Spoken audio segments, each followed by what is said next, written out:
Bonjour à toutes et à tous. Aujourd'hui, on plonge dans un futur qui est déjà en train de se construire là, sous nos yeux. Un monde rempli de machines intelligentes, de machines autonomes. Mais pour que tout ça fonctionne vraiment, il manque un truc essentiel. Un moyen pour ces machines de parler le même langage, celui de la valeur, celui de l'argent. Les IA, les drones, les voitures autonomes, ce n'est plus de la science-fiction, ça y est, on y est. Ils font de plus en plus partie de notre quotidien.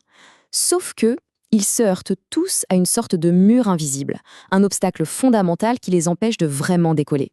La question a l'air toute simple, mais les implications sont juste énormes. Comment est-ce qu'une IA paye pour la puissance de calcul dont elle a besoin à la milliseconde près?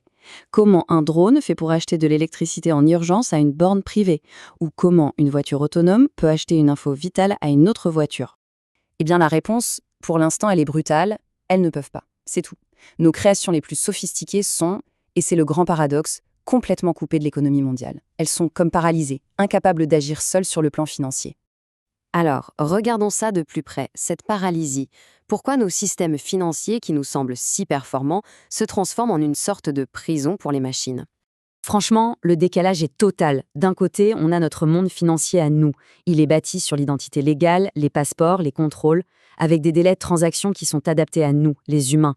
Et de l'autre, on a les besoins des IA, des décisions et des paiements qui doivent se faire en quelques millisecondes, sans identité et pour des sommes ridicules, parfois moins d'un centime. Bref, ces demandes y sont juste incompatibles. Cette analogie, elle est parfaite pour comprendre le fond du problème. Les blockchains classiques, comme Bitcoin, sont pensés avant tout pour la sécurité, pas pour la vitesse. Attendre plusieurs minutes pour qu'une transaction soit confirmée, pour une machine qui fonctionne à la vitesse de la lumière, c'est une éternité. C'est un système complètement inutilisable pour elle. Donc pour résumer, le truc c'est que l'IA se heurte à deux murs infranchissables. D'abord le mur des banques, pas de passeport, pas de compte en banque. Et ensuite le mur de la blockchain traditionnelle qui est beaucoup trop lente. Résultat, l'IA est coincée économiquement parlant. Alors comment on sort de là? L'idée, ce n'est pas de bricoler l'ancien système. Non, c'est d'en construire un tout nouveau. Une sorte de système nerveux financier pensé dès le départ pour la vitesse et l'échelle de cette nouvelle économie des machines. Et c'est là, justement, que Caspa entre en jeu. Il ne faut pas le voir comme une énième crypto-monnaie, mais plutôt comme un protocole, un langage monétaire universel pour que les machines puissent se parler. Son but, c'est de devenir l'infrastructure de base, le véritable système nerveux de cette future économie automatisée. Bon, assez théorie, passons au concret. Voyons quelques scénarios qui pourraient déjà exister où des machines commercent entre elles grâce à une technologie de ce genre. Imaginez un drone de livraison autonome. Il a un colis super urgent à livrer, mais sa batterie est quasi à plat. Aujourd'hui, la seule solution, c'est de re-entrer à la base.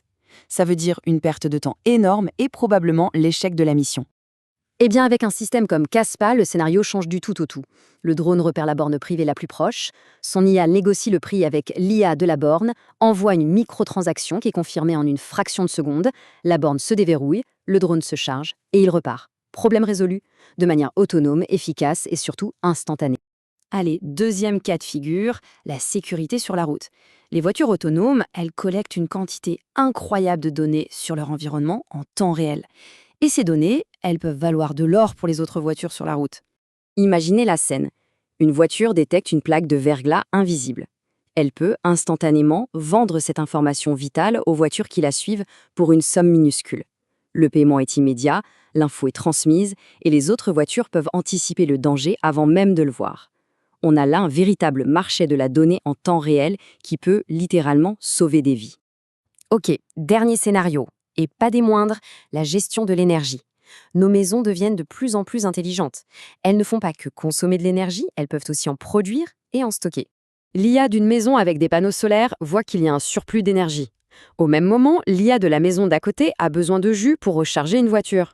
Les deux IA se parlent, négocient, et la première maison vend son surplus directement à la seconde.